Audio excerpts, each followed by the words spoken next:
ബിയമോള് ഞാൻ നമ്മളെ നാടൻ കോഴികൾ ഇടുന്ന ഷെഡിന്റെ ഉള്ളിലായിട്ടുള്ളത്. ഇന്ന് 2 പൂവന്മാരെ പിടിക്കാനായിട്ട് വന്നതാണ്. ഇതാ ബിയ നല്ല അത് ബിയ്ക്ക് ഭയങ്കര ഇഷ്ടം. അതിനെ ബിയ വന്നു കഴിഞ്ഞാൽ ഈ പെടക്കോഴി എപ്പോഴും കയ്യിൽ പിടിച്ചേക്കും. അപ്പൊ ബിയ നമുക്ക് പിടിക്കല്ലേ. അപ്പൊ നമ്മള് മുന്നത്തെ ഒരു വീഡിയോയിലൊക്കെ കാണിച്ചിട്ട് നമുക്ക് ഇഷ്ടംപോലെ പൂവന്മാരുണ്ടെന്ന്. ഇന്ന് വരുന്നവർക്ക് അമ്പലത്തിൽ കൊടുക്കാനുള്ള ആവശ്യത്തിന് കേട്ടോ. നമുക്ക് ഏറ്റവും കൊത്തുന്ന പൂവനെ നോക്കി പിടിക്കാം. കൊത്തുന്നവർ കൊത്തുന്ന തമ്മിൽ കൊത്തുന്നിട്ട് നമ്മളെ കൊത്തുന്നല്ല, കോഴികൾ തമ്മിൽ നല്ല കൊത്തുന്നതാ ഒരു പൂവുണ്ട്. ഇതാ അയ്യോ കിട്ടിയില്ല പോയി. അപ്പം അങ്ങനെയുള്ള 2 കോഴികൾ നമ്മൾ തെരഞ്ഞു പിടിച്ചു കഴിഞ്ഞാൽ അത്രയും കൊത്തൽ കുറയുമല്ലോ. അപ്പൊ ഇവനാട്ടെ നമ്മള് നോട്ട് ചെയ്യുന്നത്. അതിന് മനസ്സിലായിട്ടുണ്ട് ഈ ആട്ടിത്താ.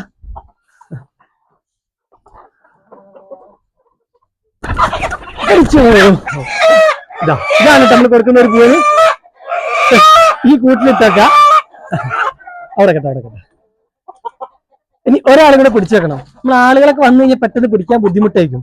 അതുകൊണ്ട് നമ്മൾ ആദ്യം തന്നെ പിടിച്ചു വെക്കാണ്. ഇനി ഉമ്മ പറഞ്ഞത് ഇതാ 3 ഒരേപോലത്താണ്. ഇതിലൊന്നിന് നല്ല കൊത്തുന്നുണ്ട്. 3 അല്ല 4 ഒരേപോലെ ഉണ്ട് അല്ലേ. അതിനും കൂടെ എങ്ങനെ പിടിക്കണം. നമ്മുടെ അമ്പലത്തിലൊക്കെ കൊടുക്കായതുകൊണ്ട് എല്ലാം കൂവുന്നതാണ്. പക്ഷെ നല്ല വാലൊക്കെ ഉള്ളത് നോക്കി കൊടുക്കാം. ഇങ്ങനെ പിടിക്കാം അല്ലേ. അങ്ങനെ പിടിക്കണമെങ്കില്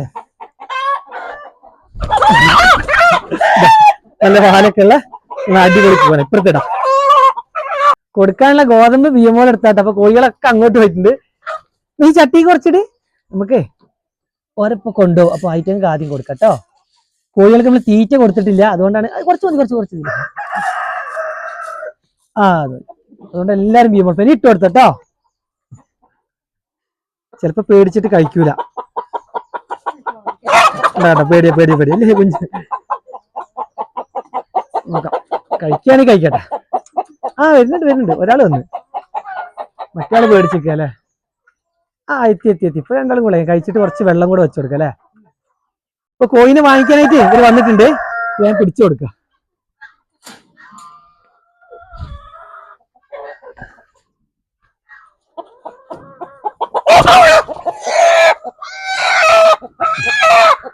പിടിച്ചോ, നമുക്ക് കയറ് കെട്ടണം.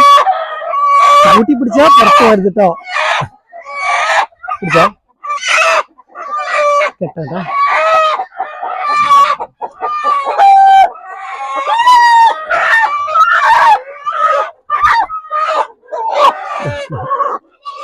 പിടിച്ചോ. കാല് കെട്ടി കൊടുക്കട്ടെ കേട്ടോ. കോഴികളെ മിസ്സായി കഴിഞ്ഞാലേ നാടൻ കോഴി ആയതുകൊണ്ട് പിടിച്ചാ കിട്ടൂല. അപ്പൊ നമുക്ക് ഇപ്പം ഉത്സവത്തിന്റെ ഒക്കെ സമയമാണ് കേട്ടോ. കുറെ ആളുകൾക്ക് ഇതേപോലെ അമ്പലത്തിലൊക്കെ നേർച്ച നടന്നിട്ടുണ്ടാവും. ഈ ഉത്സവ സമയത്താണ് അതൊക്കെ എല്ലാവരും കൊടുക്കുക. അപ്പൊ ഇനി ആവശ്യക്കാർ വന്നാൽ കുറച്ചുകൂടെ കോഴികൾ നമ്മളെടുത്ത് കൊടുക്കാനുണ്ട്.